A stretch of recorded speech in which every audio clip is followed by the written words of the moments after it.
If you like to talk to tomatoes, if a squash can make you smile, if you like to waltz with potatoes up and down the produce aisle, have we got a show for you? Hello everybody, it's Cave Cat again, this time with episode 6 of Cave Cat's movie and TV reviews.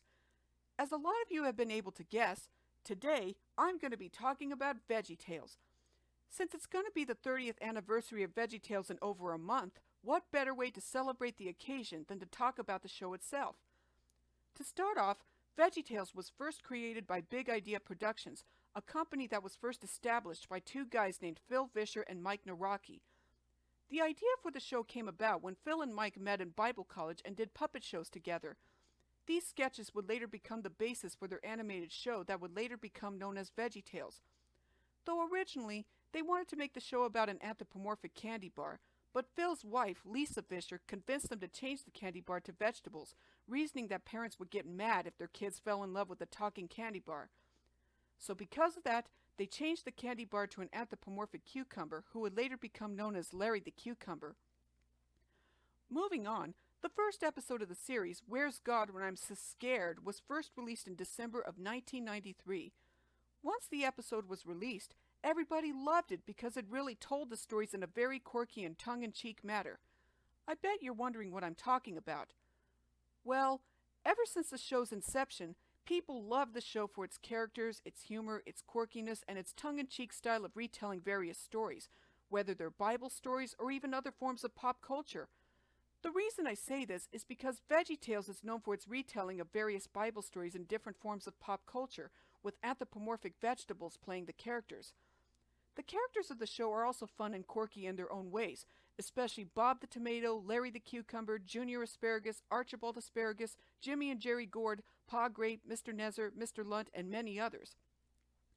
The personalities of the characters really play off of each other very well, with Bob being the uptight straight man to Larry's silly and comical personality, Archibald being the finicky and persnickety upperclassman who tries to bring culture to the show, Jimmy and Jerry being the wacky goofballs who love nothing more than eating, and even more. This show was very widely popular back during the 1990s, and then come 2000, everybody still loved it when the 13th episode, King George and the Ducky, which is actually one of my favorite episodes, mind you, was released. This was because around that time, the animation for the show had gotten so much better and was even more brighter and vibrant than the animation in the 90s episodes, as well as the fact that the character designs were slightly revamped compared to how they appeared in the 90s episodes. Then a couple years after that, Big Idea released their very first theatrical animated feature film, Jonah, a VeggieTales movie, which everybody was pretty hyped up for, because this was the big and epic movie that everyone was anticipating for a year ever since it was first announced. However, when the film was released, it ended up bombing at the box office, and because of that, Big Idea ended up having to file for bankruptcy. But fortunately, Big Idea and its properties, which were VeggieTales, 3-2-1 Penguins, and Larry Boy the Cartoon Adventures, found a new home in classic media back in 2003. Even in spite of this bankruptcy, the company still made many VeggieTales episodes that a lot of people really enjoyed, ranging from The Wonderful World of Autotainment, The Ballad of Little Joe, An Easter Carol, A Snoodle's Tale, Sumo the Opera, Duke and the Great Pie War, and many others. However, beginning with the 2010s era, the quality of VeggieTales began to take a dive, especially with the release of the infamous Sweet Pea Beauty, what with its rushed animation, rather confusing plot, poor writing, and staggering amount of plot holes that were littered throughout the entire episode. Once this happened, the quality of the episodes caused the show to gradually dwindle in popularity, until a couple of years later in 2012, where in an attempt to save the show, Classic Media, which owned Big Idea among other properties, ended up getting bought out by DreamWorks and was renamed to DreamWorks Classics. Even in spite of this attempt to save the show's popularity, a lot of people were worried that the show would end up falling into a lot of pitfalls that DreamWorks was often known for, such as celebrity voice actors in the cast and especially gross humor. At least for the latter, Big Idea actually eschewed that for the most part, but for the former, quite a few episodes during that era would have at least one celebrity guest star appear, kind of like what happened with Adventures from the Book of Virtues, as I've mentioned previously, and especially more prominently in Garfield and Friends. And then there's the biggest change of all that came to the franchise. Back in 2014, Big Idea and DreamWorks announced that they were going to be making a new animated series featuring the familiar VeggieTales characters, which would later become known as VeggieTales in the House. A lot of people were rather worried when this announcement was made because they weren't sure if this new show was going to capture the spirit of the original series, and especially because of the fact that the designs of the characters were changed exponentially. Once VeggieTales in the House was released in November of 2014, it ended up getting a lot of flack from a lot of people because a lot of things were changed from the original series. A lot of the characters had their personalities altered from the original series, most notably Larry. Quite a few characters from the main series were omitted, such as Mr. Nezer, Scooter Carrot, the Scallions, and even Khalil the Caterpillar.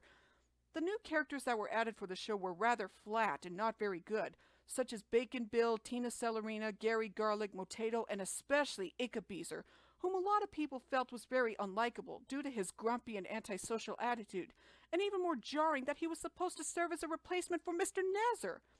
Let me explain why that is. When VeggieTales in the House was in production, DreamWorks made the announcement that Mr. Nezer would not appear in the show. The reason for this was because they had a rule against interracial casting in any of their properties, and since Mr. Nezer was voiced by Phil Vischer doing an impersonation of Ken Page's portrayal of Oogie Boogie from The Nightmare Before Christmas, Mr. Nezer ended up getting cut from the series altogether.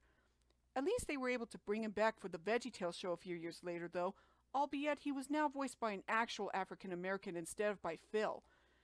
Then in 2019, a couple of years after VeggieTales in the House and VeggieTales in the City both ended their runs, Phil and Mike made the attempt to revive the show and try to bring VeggieTales back to its roots, no pun intended.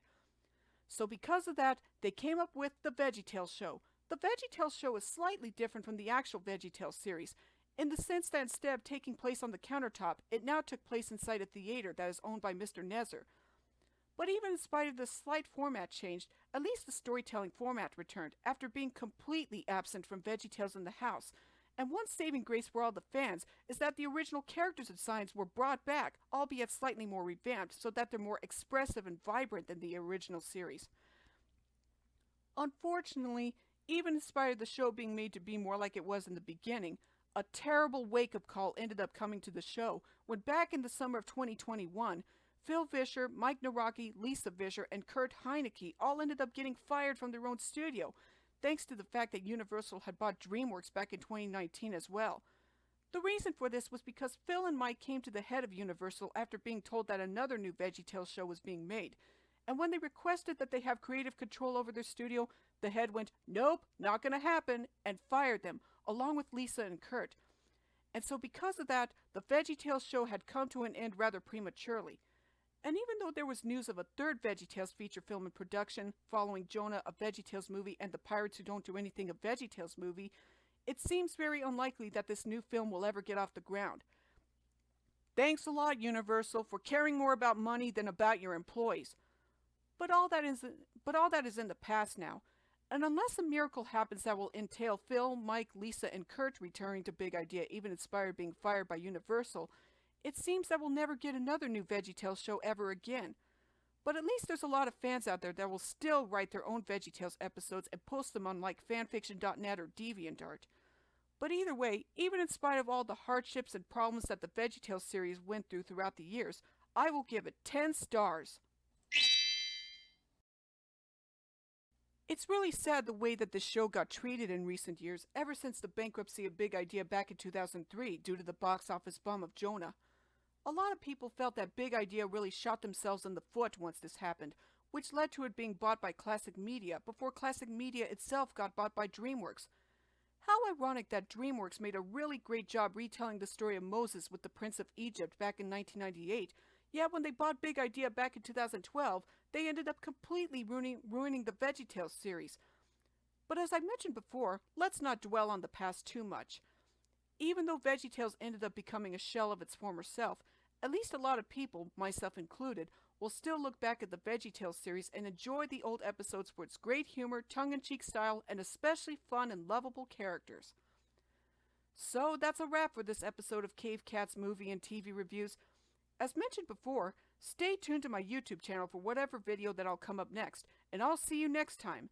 And remember, God made you special, and He loves you very much. Until next time, later!